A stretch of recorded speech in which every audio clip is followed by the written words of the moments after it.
Assalamualaikum warahmatullahi wabarakatuh.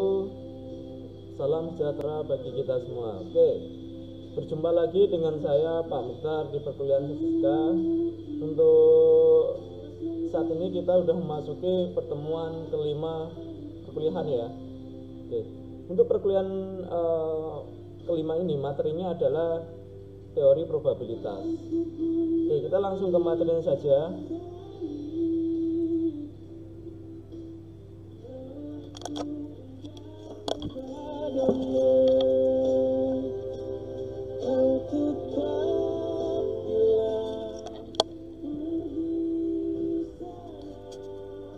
Baik, kita harus paham dulu apa itu konsep-konsep probabilitas.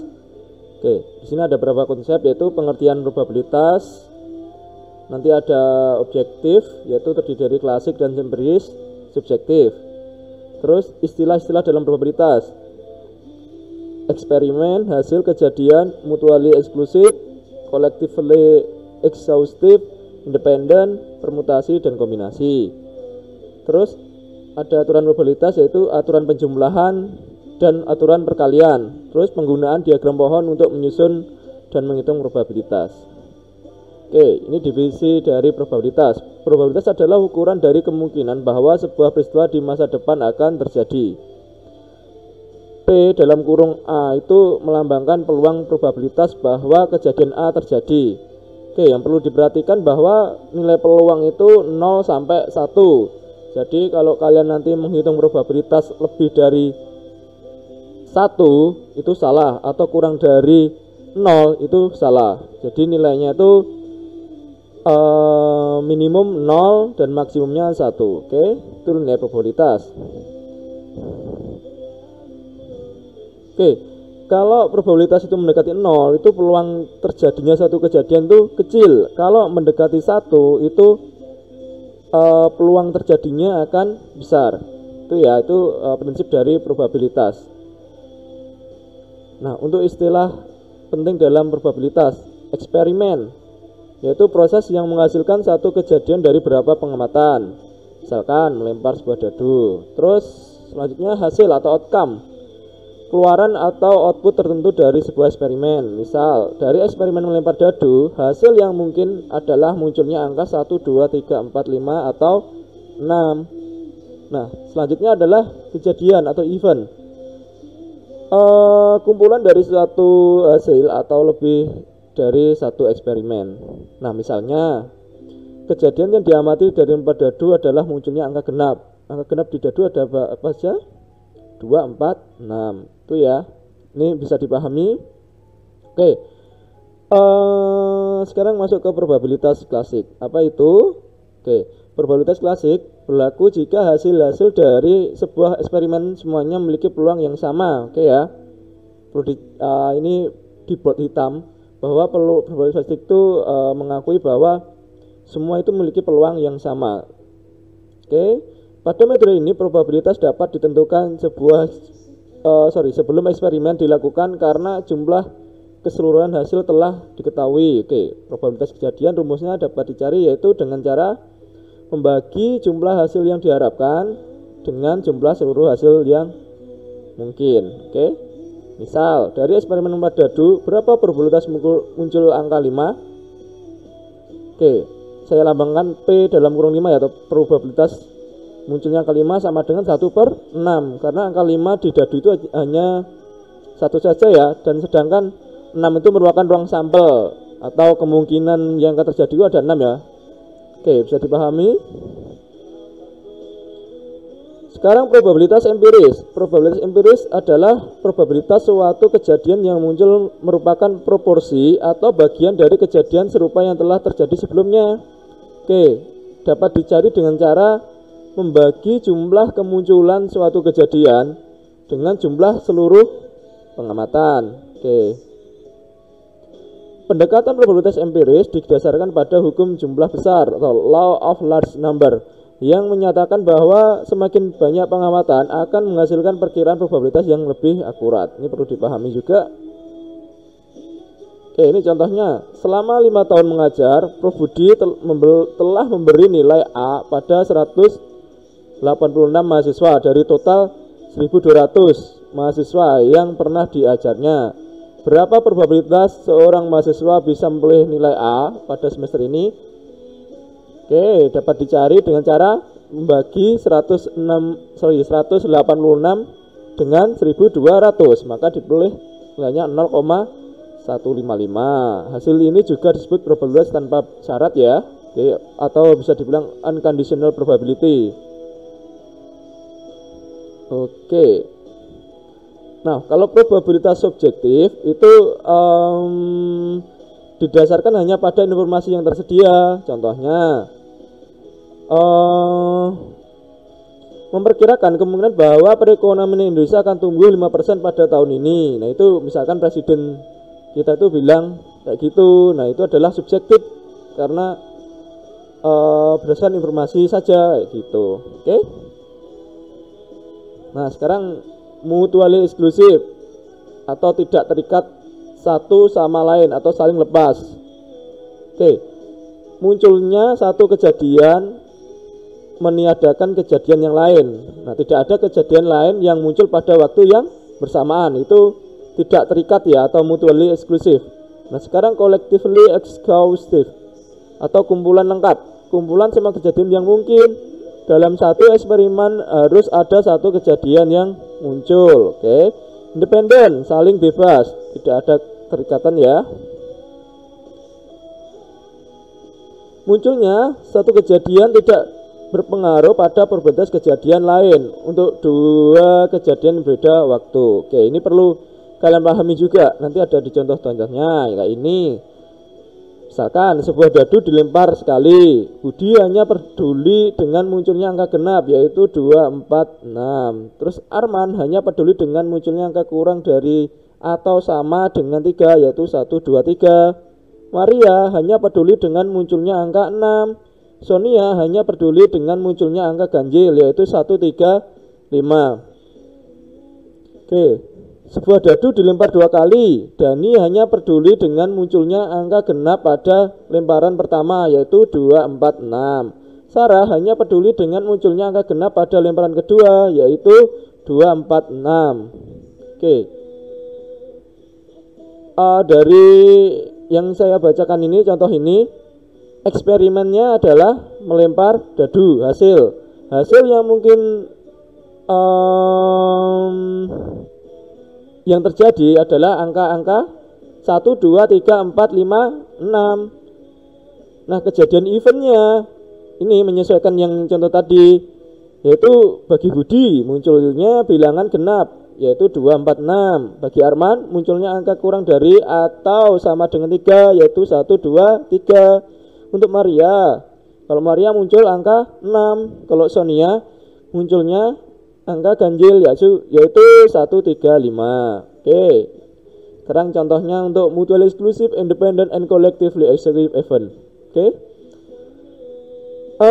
Untuk mutually exclusive atau tidak terikat atau satu sama lain. Oke, kejadian untuk Budi dan Arman tidak mutually eksklusif, saling terikat dalam kurung saling terikat. Keduanya ada angka 2. Oke, Budi sama Arman. Mana tadi Budi sama Arman? Nih ya, ini Budi, ini Arman.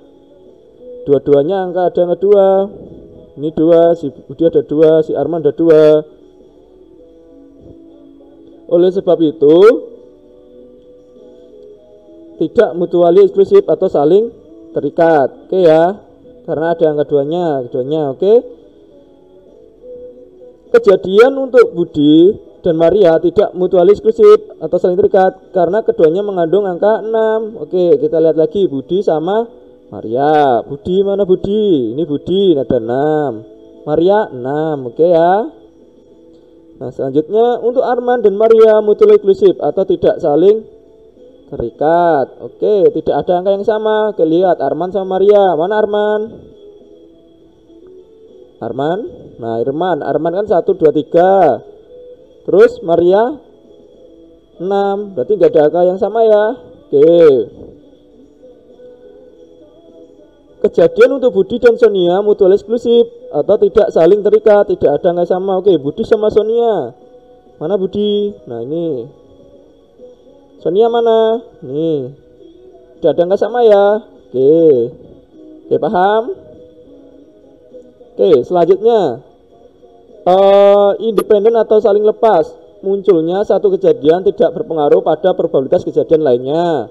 Di sini peluang A dan B sama dengan peluang A dikalikan peluang B, itu ya, karena saling bebas. Arti saling bebas itu ini tadi ya, sudah dijelaskan di sini ya, penting ya.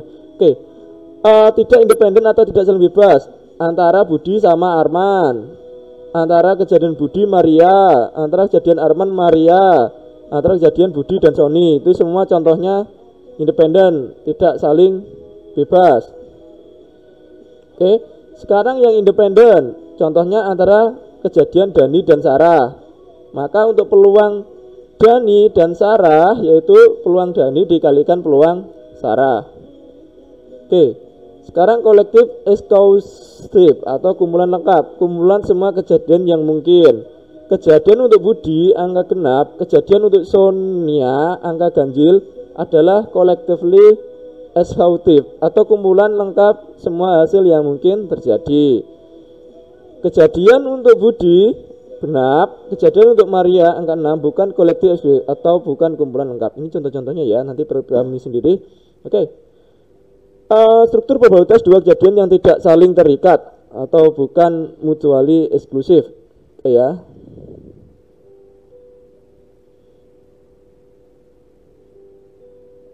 Union itu bisa dibaca atau bisa dibaca juga gabungan, simbolnya itu U. Sekarang intersection dan atau irisan, terserah kalian membaca intersection atau dan atau irisan, simbolnya itu nanti kayak N itu ya. Contoh, jika diketahui X di mana X ini berisi angka 1479 dan Y berisi angka 23456, maka gabungan dari X,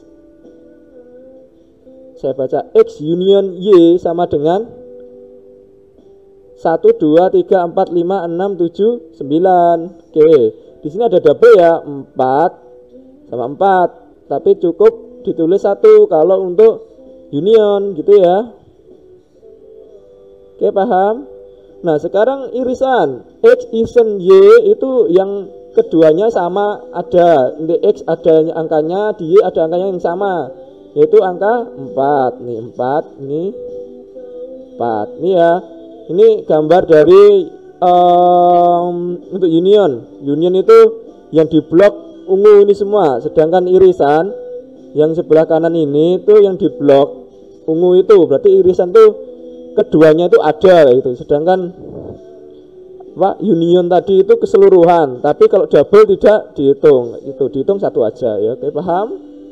Oke, sekarang aturan probabilitas berlaku untuk dua kejadian A dan B yang mutually eksklusif tidak saling terikat. Maka probabilitas kejadian A atau B adalah jumlah probabilitas keduanya.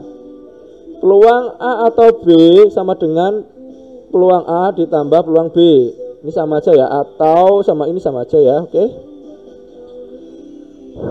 Ini contohnya, Emprit Airways mengumpulkan data penerbangan dari Surabaya ke Jakarta. Ini kedatangan, ini frekuensinya. Ini yang kedatangan yang sebelah kiri ya, frekuensi sebelah kanan. Lebih awal, frekuensinya 100, tepat waktu 800, terlambat 75, dibatalkan 25. Total aktivitasnya yaitu 1000. Oke. Jika A adalah kejadian pesawat datang lebih awal, maka peluang A yaitu 100 dibagi 1000. Jika B kejadian pesawat terlambat, maka peluang B yaitu 75 bagi 1000. Oke, sekarang pertanyaannya, probabilitas pesawat datang lebih awal atau terlambat ini itu dilambangkan dengan PA atau B sama dengan PA ditambah peluang B atau PB sama dengan 0,1 ditambah 0,075 sama dengan ini ya 0,175. Oke. Sekarang the complement rule. Oke. Dipergunakan untuk menentukan probabilitas suatu kejadian dengan mengurangi probabilitas yang tidak muncul kejadian tersebut dari 1. Nah, ini komplement ya, artian komplement. bisa dilambangkan kayak navigasi ini, atau ada juga yang nanti pangkat C, A pangkat C gitu. Biasanya itu kayak gitu, lambang-lambangnya beda-beda, tapi artinya sama. Oke. Jika peluang A adalah probabilitas kejadian A dan T komplemen, peluang komplemen A adalah komplemen dari A. Ya ini bacanya memang komplemen A ya. Oke. Nah ini gambarnya supaya mudah. Ini peluang A itu yang ini, yang kotak kuning ini. Sedangkan komplemennya itu yang tidak, komplemen A itu tidak yang di luar kotak kuning itu. Jadi kalau A ditambah komplemennya harusnya 1 karena peluangnya 1 gitu ya. Oke, ini contohnya. Gunakan aturan komplemen untuk menentukan probabilitas pesawat lebih awal A atau terlambat B. Oke.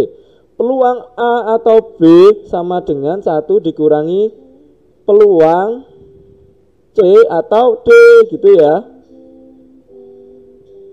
Jika C adalah kejadian tepat datang tepat waktu, maka peluang C sama dengan 800 dibagi 1000 sama dengan 0,8. Jika D adalah kejadian pesawat dibatalkan, ini sama dengan 25 bagi 1000. Oleh sebab itu peluang yang ini tadi nilainya adalah 1 dikurangi 0,8 tambah 0,25. Ini dihitung dulu, diperoleh 0,175. Sama enggak yang atas tadi? Sama. Ini berarti terbukti ya, sifat komplemen itu benar. Oke, selanjutnya ini gambarnya yang tadi ya, kalau digambarkan kayak gini. Oke. Sekarang aturan penjumlahan umum. Jika A dan B adalah kedua kejadian yang tidak mutually eksklusif, maka peluang A atau B adalah nih. Berarti ini tidak saling lepas ya.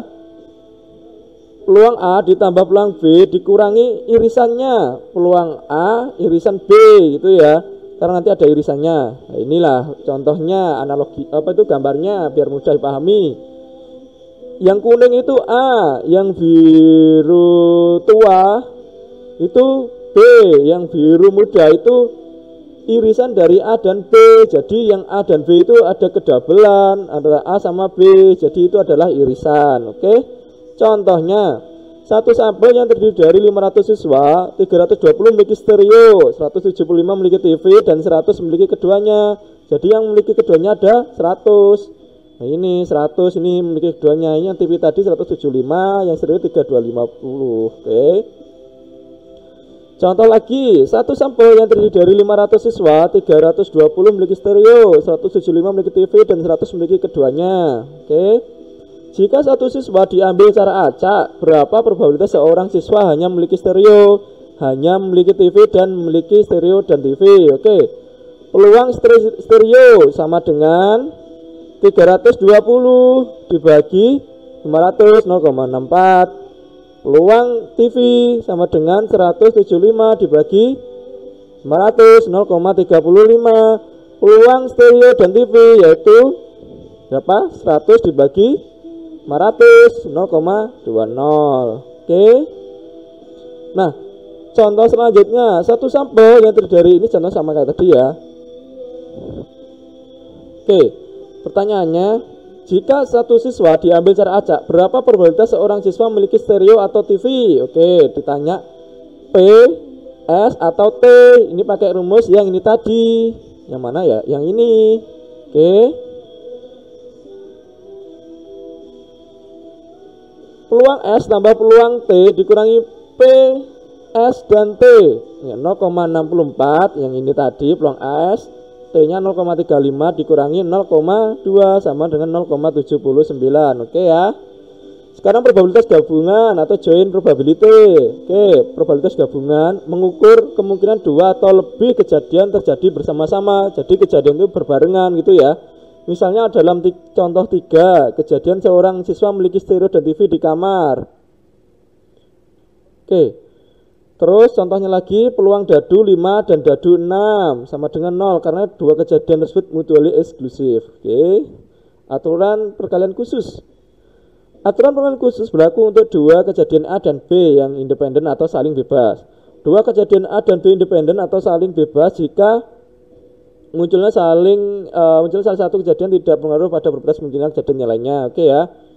Nih aturannya P, A dan B sama dengan peluang A kali peluang B. Oke. Budi punya dua saham, IBM dan General Electric atau GE. Probabilitas kenaikan harga saham IBM dalam tahun depan adalah 0,5, sedangkan untuk GE 0,7. Anggap kedua saham independen. Berapa probabilitas harga kedua saham tersebut naik? Oke. Peluang IBM dan GE sama dengan 0,5 dikalikan 0,7 sama dengan 0,35. Oke. Probabilitas bersyarat. Nah, ini bisa dibilang Bayesian ya. Conditional probability nanti. Probabilitas bersyarat adalah probabilitas munculnya suatu kejadian apabila diketahui kejadian lain telah terjadi sebelumnya. Jadi probabilitas kejadian A setelah kejadian B terjadi ditulis P A bersyarat B. Jadi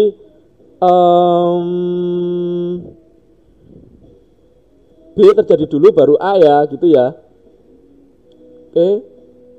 Probabilitas kejadian A setelah kejadian B terjadi, berarti B dulu ditulisnya, jadi B itu yang di belakang itu terjadi dulu baru A, kejadian A itu ya. Nah, contohnya peluang perempuan bersyarat manajemen, berarti manajemen habis itu cari wanita cari yang perempuan, terus bayi perempuan bersyarat hasil USG perempuan. Oke, itu contohnya syarat. Aturan perkalian umum digunakan untuk menentukan probabilitas gabungan dari dua kejadian. Tentunya dua kejadian yang tidak saling bebas. Oke. Aturan ini menyatakan untuk dua kejadian A dan B, probabilitas gabungan kedua kejadian diperoleh dengan mengkalikan probabilitas A dengan probabilitas bersyarat dari B setelah A terjadi. Oke.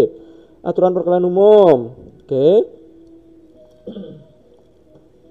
Probabilitas gabungan P peluang A dan B yaitu sama dengan peluang A dikalikan peluang B bersyarat A, peluang A dan B, atau ini ya bawah ya, atau peluang B dikalikan dengan peluang A bersyarat B.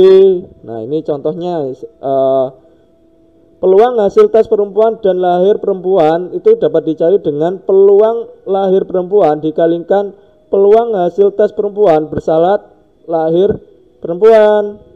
Oke, bawahnya baca sendiri ya. Oke. Ini contohnya soal. Dekan Fakultas Ekonomi mengumpulkan informasi mahasiswa satu di fakultasnya. Ini ada jurusan akuntansi, keuangan, pemasaran, manajemen. Ini ada laki-laki sama perempuan. LK itu laki-laki ya, PR itu perempuan. Oke. Ini ada datanya. Bisa dibaca sendiri ya data-datanya. Totalnya itu ada 1000 mahasiswa. Oke. Pertanyaannya, jika seorang mahasiswa dipilih secara acak, berapa probabilitas bahwa mahasiswa tersebut adalah perempuan? Ini dilambangkan dengan F ya, jurusan akuntansi itu dilambangkan dengan A. Oke. Oleh sebab itu, secara matematis dituliskan P peluang F dan A. Kita cari dulu peluang F. Peluang F. F tadi adalah perempuan. Perempuannya ada berapa? 400 bagi 1000 sama dengan 0,0 berapa? 0,04 ya? Ya, itu sendiri nanti ya. Kalkulator ya. Oke. Sekarang akuntansi. Akuntansi ada berapa? Ayo.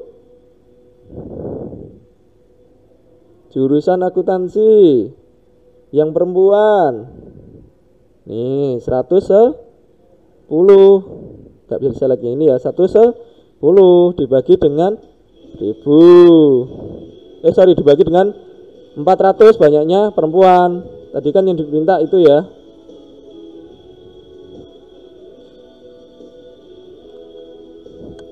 Oke. Habis itu hitung pakai kalkulator, maka diberi hasil 0,11.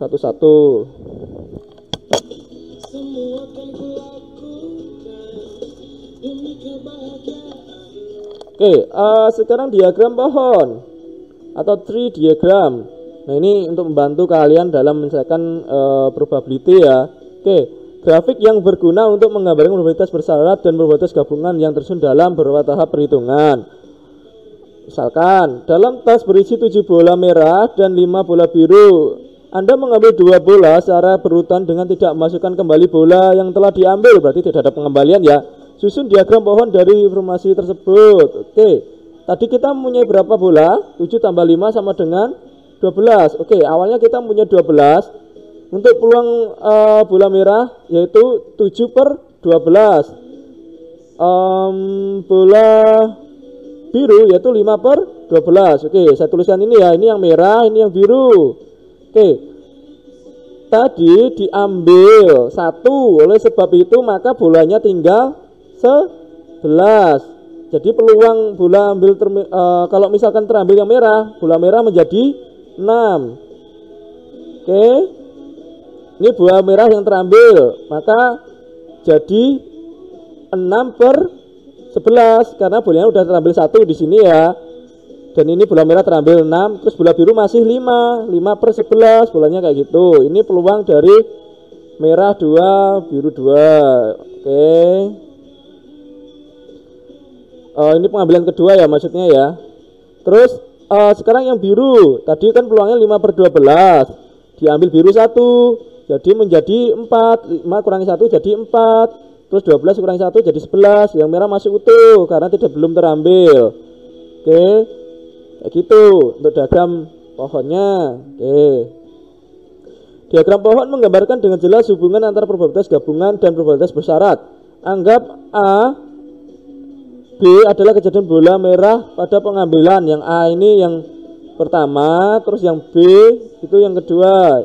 Ini ya. Peluang B bersyarat A sama dengan 6 per 11. Ini tadi. Jadi peluang A nya tadi itu 7 per 11. 7 per 12. Maka untuk mencari peluang A dan B nya dapat dipakai rumus yang tadi, yang apa itu? Yang atas tadi ya. Tinggal masukin angka ini, maka diperoleh angkanya, nanti hitung sendiri pakai kalkulator.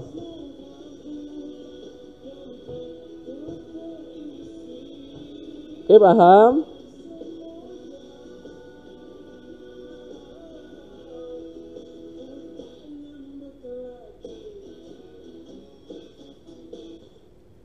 Oke, ini mudah ya Mas Yan ya.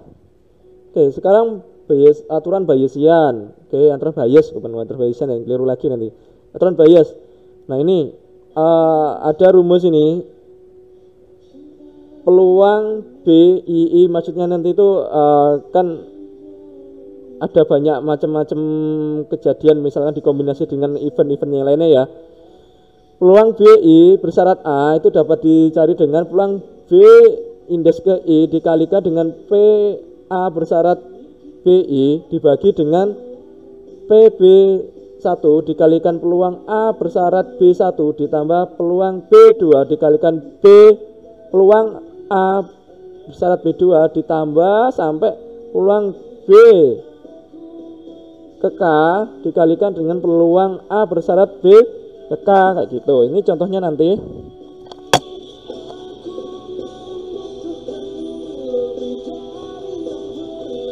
Oke, ada sebuah perusahaan manufaktur MP3 player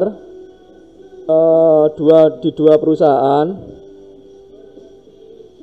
Perusahaan satu memproduksi 60% MP3 player, perusahaan 2 memproduksi 40% MP3 player.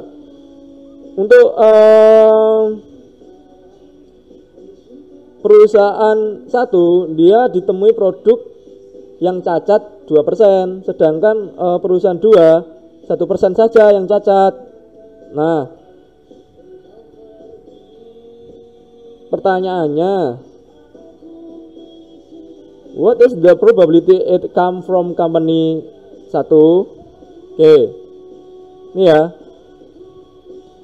Yang ditanyakan adalah produk yang defective tapi diperoleh dari perusahaan 1. Oke.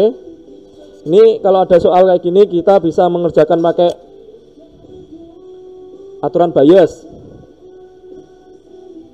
Oke, ini kalau digambarkan diagram pohonnya. Oke, dari perusahaan satu tadi memproduksinya ada berapa? 0,6 atau 60% ya, 0,6. Perusahaan 2 0,4. 0,4. Oke. Ini perusahaan satu, ini perusahaan 2. Ini yang cacat tadi berapa persen untuk perusahaan satu? Ini ya 2%. Oke, sini 0,02. 2%, berarti 0,02 sama ya. Jadi jangan bingung, kayak gitu bingung nanti. Oke. Berarti yang tidak cacat berapa? Berarti 1 dikurangi 0,02 sama dengan 0,98. Sekarang perusahaan yang kedua yang cacat berapa persen? 1%. Oke, 0,01 sini. Yang tidak cacat berapa? 1 dikurangi 0,01 sama dengan 0,99. Tinggal masukkan ke persamaan ini. Oke, perusahaan 1 tadi P1, peluang 1, perusahaan 1 dikalikan peluang produk yang cacat dari perusahaan 1, berarti 0,6 kali 0,2 ini. 0,6 kali 0,2 dibagi dengan 0,6 kali 0,2 ditambah 0,4. Dapatnya dari mana ini? 0,4 perusahaan kedua dikalikan yang cacatnya 0,1, maka diberi 0,075 gitu. Oke, paham? Oke, prinsip-prinsip menghitung. Rumus perkalian menyatakan bahwa jika ada M cara untuk melakukan suatu hal dan N cara untuk melakukan hal yang lain, maka ada M kali N cara untuk melakukan keduanya. Jumlah total susunnya M kali N. Oke, Budi punya 10 baju dan 8 dasi. Berapa pasang baju dan dasi yang dimiliki? 10 kali 8 sama 80. Prinsip-prinsip menghitung. Oke, ini permutasi. Ini sudah kalian dapatkan waktu SMA. Oke, permutasi susunan apapun dari R objek yang dipilih dari sekelompok N objek yang ada. Oke, kata kuncinya permutasi di susunan. Oke ya. Ini urutan susunan diperlihatkan dalam permutasi. A, B, C berbeda dengan B, A, C. Oke ya. Nih rumusnya. N itu banyaknya, R itu banyaknya apa namanya? Ini nih, biar ada sebelah dengan cara memilih R objek. Nanti R itu adalah caranya dan sekelompok N itu objeknya tanpa memperhatikan susunannya itu untuk kombinasi. Jadi R itu tadi ini sorry ya, sudah ada ini R objek, ini N objeknya ya. Oke, yang penting jadi catatan kalian adalah susunan ini ya, itu untuk permutasi. Kalau kombinasi jumlah dari cara memilih R objek ya, nih jumlah dari caranya. Kalau untuk kombinasi, oke. Dari N objek memilihnya caranya berapa R, dilambang dengan R objeknya itu berapa cara. Kalau ini permutasi dari berapa N objek mau disusun dari berdasarkan R objek itu ya. Ini contohnya biar nggak bingung. Ada 12 pemain di tim basket di Stesia. Oke, ini permutasi ini. Pelatih harus memilih 5 pemain di antara 12 pemain tersebut untuk bermain di kuarter pertama. Ada berapa banyak kelompok yang berbeda? Oke, ini tidak ada urutannya ya. Oke, maka kita bisa mengkombinasikan 12 kombinasi 5. Oke, dari N-nya itu 12, terus R-nya itu 5. Maka diperoleh 12 kombinasi 5. Ini 5 ini ya. 15 dari sorry 5 ini ya. Kita masukkan ke rumus ini. Mana ya tadi? Ini N faktorial 12 faktorial. Ini bacanya tanda seru ini faktorial ya. Dikalikan 5 faktorial dikali 12 minus 5 faktorial. Kok dapat 792 itu dari mana? Bisa enggak ngitungnya ini? Enggak bisa pakai kalkulator aja wis. Wis ini saya contohin pakai Excel. Kalian nanti bisa pakai kalkulator lebih cepat. Oke. 12 faktorial sama dengan fact 12 itu ya. Faktorial 12 terus yang bawah ya. Faktorial berapa? 5 faktorial. Oke. 5 Terus 12 dikurangi 5 berapa? 7. Dikali 7 faktorial. Dikali 7. Taram. Terus dibagi ya. Sama dengan ini dibagi dengan bawahnya. Nih 792. Sama ya, gitu ya cara ngitungnya ya. Jadi maksudnya faktorial itu, misalkan saya punya 5 faktorial ini 5 faktorial ya. Itu cara nyarinya manualnya sama dengan 5 kali 4 kali 3 kali 3 kali 2 kali 1. Ini ya. Cara cepatnya kayak tadi. Kalau saya pakai Excel ini aja, fact 5. Udah. Kalau kalkulator bisa, tapi bisa belajar sendiri ya. Oke. Sekarang kombinasi, permutasi. Kombinasi tadi sudah. Misalkan bahwa selain memilih grup pemain, pelatih juga harus mengurutkan, ini kata kuncinya, mengurutkan peringkat masing-masing pemain dalam line up awal sesuai dengan kemampuan mereka. Maka pertanyaan tersebut menjerumus ke permutasi. Oke, ini ya. Ini rumusnya tadi. Mana ini? Ini yang permutasi. Udah ya, tadi sama caranya menghitungnya. Maka nanti diperoleh nilai 95,040. Oke, saya rasa cukup untuk materi hari ini. Apabila ada pertanyaan bisa kalian tanyakan di grup WA. Sekian, terima kasih. Assalamualaikum.